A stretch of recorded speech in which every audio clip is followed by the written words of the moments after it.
Hello, this is Marty Green. I'm the Vice President of Government Relations for the Illinois CPA Society, and I would like to thank you for your interest in our 2012 general election briefing. In addition to this webinar, the Illinois CPA Society is offering an in-depth post-election wrap-up webinar on November 27th with a panel of experts. You can register online at the CPA Society website. Today, the purpose of our briefing is to give you an overview of the 2012 general election results and possible implications that these results may have on the CPA profession, both at the state and the federal level. Several general observations I would like to make. All members of Congress and members of the state legislatures throughout the country ran in a once-in-a-decade redrawing of legislative districts in the November elections. The winners will likely establish an incumbent foothold in their newly drawn districts for years to come. What we saw from last Tuesday's elections was the election of a status quo government. Now, if it depends on your interpretation of this status quo government, that it could equate to being continued confrontation with the election of the President Obama, and the Democratic majority in the U.S. Senate and the Republican majority in the U.S. House, or it could be interpreted as a possible compromise with the divided government. As you'll see from the slide, the Democrat majority increased with gains in the U.S. Senate, and while the Republicans maintained their majority control of the House, they did incur several losses of Republican members. On the state level, there was stronger Democratic control of the Illinois House and Senate, now with double-digit majority control in each chamber. Actually, for the first time in many, many years, both the House and the Senate, the Democrats have a veto-proof majority. Okay, let's look at the results of the federal offices in Illinois and how they impact our congressional districts. Illinois, of course, is a blue state and rock solid for President Obama as his home state. During this general election year, as a result of the census and the redistricting, Illinois lost one congressional seat. So we went from 19 seats now to 18 seats. And what we saw is that the president's coattails extended to Democratic candidates for Congress, with the Democrats winning 5 congressional seats. And of those 5, Democratic candidates defeated 4 incumbents. Not only did the president's coattails help these Democratic candidates, but also the newly drawn legislative districts by the Democratic majorities in the State House certainly helped the Democrats. If we look at the specific districts, we'll see that in the 8th district, Iraqi war veteran Tammy Duckworth, the Democrat, defeated incumbent first-term Congressman Walsh, who was the Republican who held that seat. In the 8th district, Mr. Schneider, the Democratic candidate, defeated Congressman Robert Dole. In the 11th district, former Congressman Foster, the Democratic candidate, defeated incumbent Republican Congressman Judy Biggert. And in the 12th district, we saw Jason Plummer, the Republican, who is the former Republican candidate for lieutenant governor, get defeated by the Democrat, William Enyart, an attorney and the former Adjutant General of Illinois. That was the Metro East seat in the 12th district. The slide says 17th district, but it's the 12th district. That was former Congressman Jerry Costello's seat. So that was an open seat. And then finally, in the 17th Congressional District over in western Illinois, Democratic candidate Sherry Boustros defeated first-term Congressman Bobby Schilling in the 17th District. So 4 incumbent Republican congressmen were defeated by Democratic challengers, as well as the Democrats picking up an additional seat in the open 12th district. Moving on, what we see here on this slide is the current majorities in the 112th Congress. That's the Congress that's currently in session. And then we see the 113th Congress that will be seated in January. What we see is that in the 113th Congress, the Republicans still have a majority control with 41 seats, with the Republicans having 238 seats and the Democrats having 197 seats. In the Senate, the Democrats will have a 6-person majority with the Democrats having 52 seats and the Republicans having 45 seats.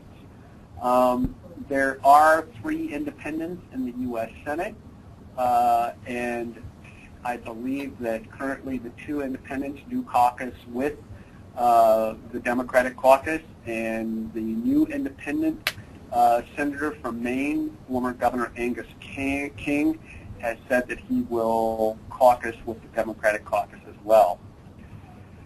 Certainly the implications of the federal elections for the profession is that we lost 2 good allies in Congress with the loss of Congressman Dole and Congressman Biggert. Both were members of the House Financial Services Committee. That's the congressional committee that hears a lot of legislation that impacts the CPA profession. And both the AICPA and the Illinois CPA Society work very closely with both of those members on legislation of interest to the profession. So that was a loss for us, but one of the things that we will do is closely monitor the committee assignments of new members of Congress, and hopefully Illinois will continue to have a good presence on the House Financial Services Committee as well as the Ways and Means Committee. With the 112th Congress, right now all we read about in the newspaper, in the New York Times, the Wall Street Journal, is the fiscal cliff. You know, by the end of this year or the first of next year, a lot of cuts automatically go into effect, as well as the expiration of certain tax cuts. The 112th Congress has a very short window during this post-election period before the 112th Congress adjourns to deal with the fiscal cliff, as well as the automatic sequestration that will go into effect. I looked at the congressional calendar today, and between now and the end of December, they have 16 days scheduled.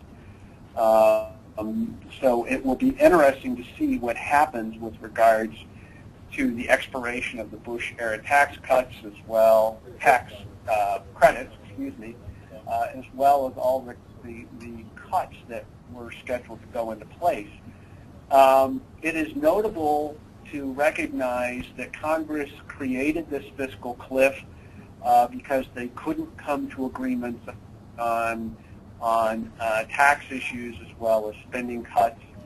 So they postponed decision on those issues until after the election, with the hope that there would be a mandate from the voters clearly indicating which direction voters wanted Congress to go in the resolution of these issues.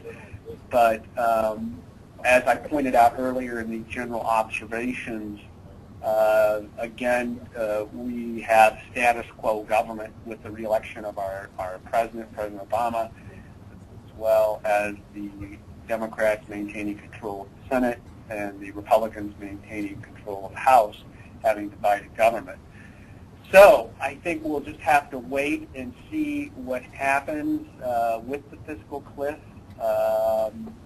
Obviously, there could be a grand slam and all of those issues be resolved.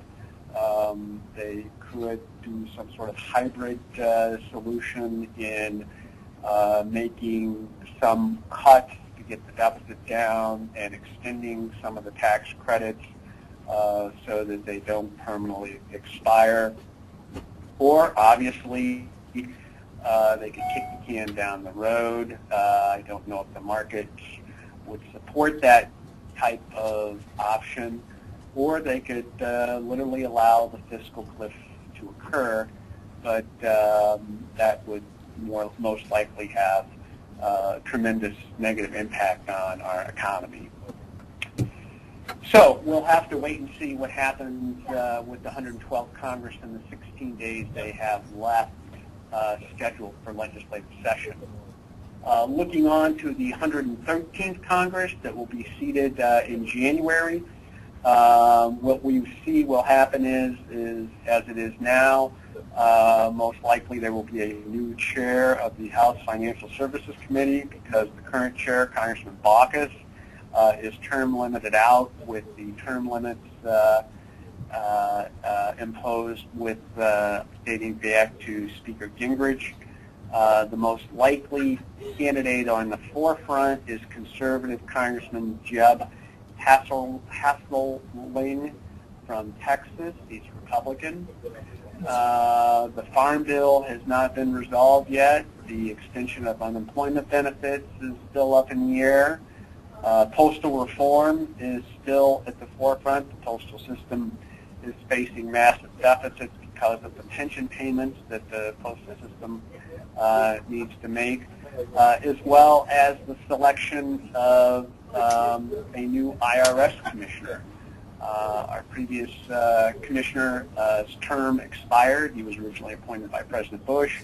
It overlapped into President Obama's term, and so now a new IRS commissioner needs to be chosen. So certainly a lot of issues at the forefront for the 113th Congress as well. Moving on to state issues here in Illinois. Again, as I mentioned, all 177 members of the Illinois House and Senate were up for re-election. There were 51 open seats with no incumbents running in those seats.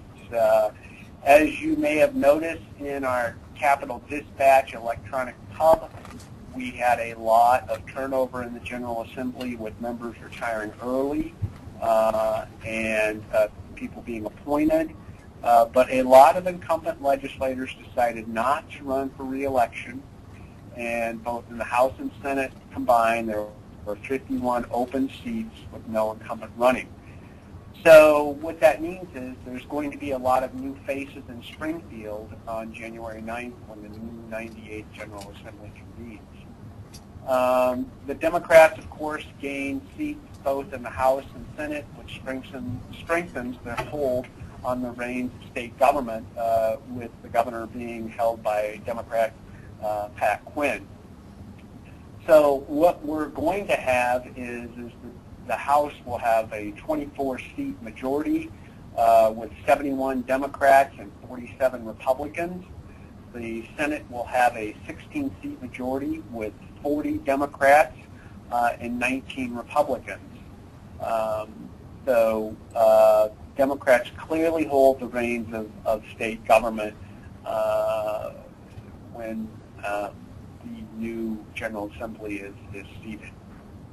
One of the things that did not receive a lot of publicity was the Amendment 49 to amend the Illinois Constitution to require a greater vote of the General Assembly to increase the public pensions. This was an amendment to amend the Illinois Constitution to require this greater vote total, but the proposed amendment failed to achieve the two-tiered threshold for the Constitution to be amended. and therefore the Constitution will not be amended for this exceptional requirement.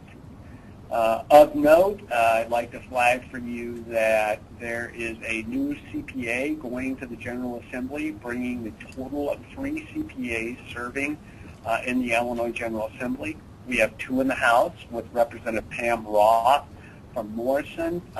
She completed her first term and was reelected. And Natalie Manley, who is a CPA from Joliet, a Democrat, is going to be sworn into the House on January 9th. The Senate has 1 CPA, Senator John Mulrow from the Chicagoland area. Senator Mulrow finished his first term and was reelected. He is both a CPA and an attorney. Senator Chris Lawson, who is also a CPA, is leaving the Senate and was elected to the Kane County Board. Okay. Continuing on with the state issues, during the veto session, which will be the last week of November, the first week of December, there's 6 days scheduled. There's roughly 10 bills that the General Assembly will be considering that the governor vetoed. Most of those bills are appropriations bills dealing with facility closures.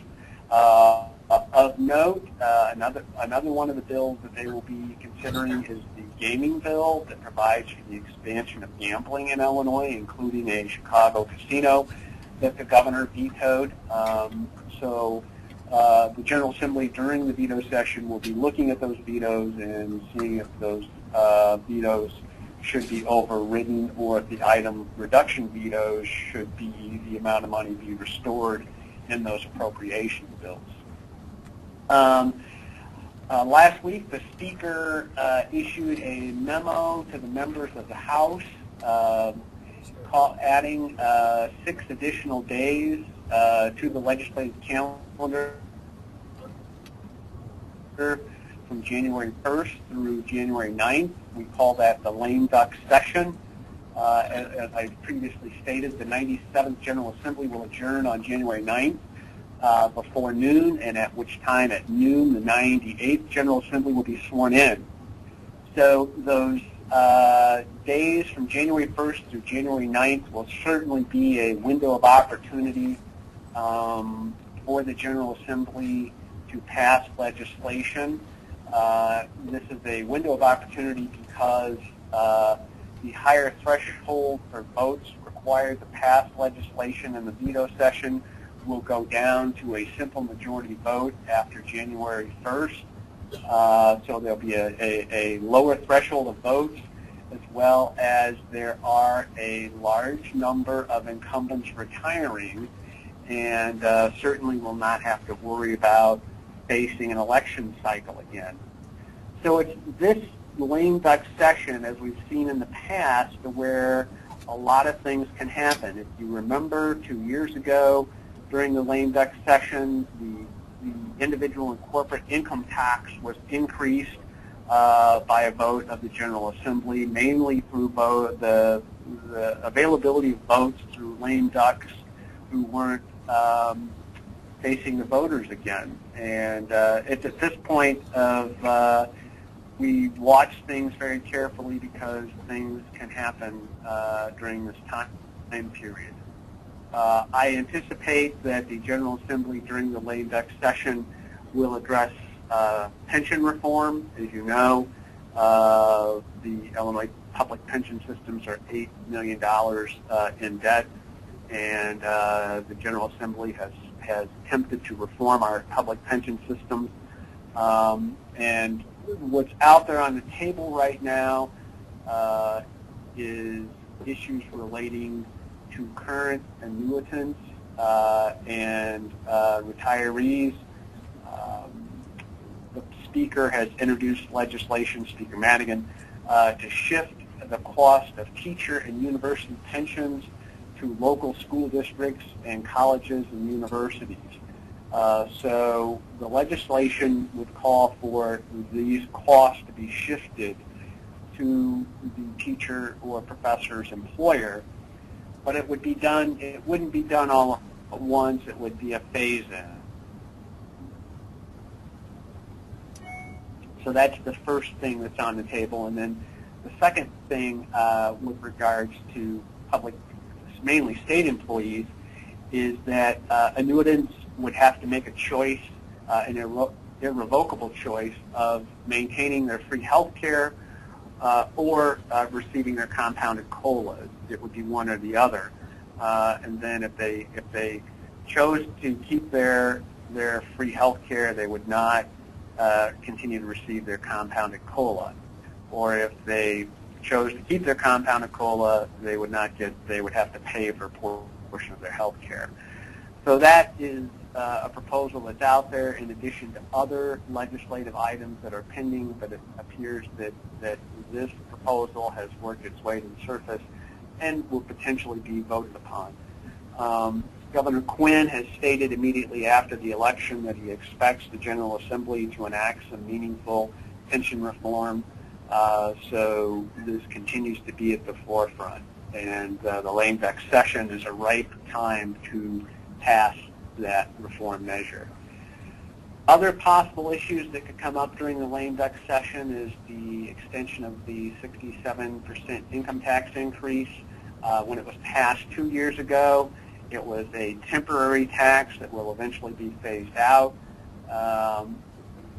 There's been talk that that could be made permanent. What the General Assembly has done is they've dedicated the proceeds to this income tax increase for the state to live up to its pension obligations each year. So they've taken that money and appropriated it to pay the pension payments, and it has not eased the state budget burdens for other budget shortfalls. And then lastly, there has been talk that has just come to the forefront about a taxpayer-supported Wrigley Field renovation. So we'll see what happens there. Moving on, the implications that impact the profession in the 98 General Assembly when they're sworn in on January 9th. Again, we talked about there will be many new faces. There will be a greater Democratic majority in the House and Senate. Illinois is still facing an unsustainable state operating budget. There has been some talk about possibly expanding a tax on services. Those little suggestions keep popping up, and it's something that we're watching very closely, as well as possible other ongoing pension issues and reform. Certainly one of the things that we've seen from this 2012 election is that it's a precursor to set the stage for the 2014 elections when the governor and the constitutional officers are up for election, as well as Illinois' United States Senator. The seat that Senator Durbin currently holds will all be up for election. Already, the day or 2 days after the election, Senator Kirk Willard, a Republican from Hinsdale, announced that he would be a Republican candidate for governor. He ran 3.5 years ago against in the Republican primary and was defeated by Senator Bill Brady, who ultimately was the Republican nominee.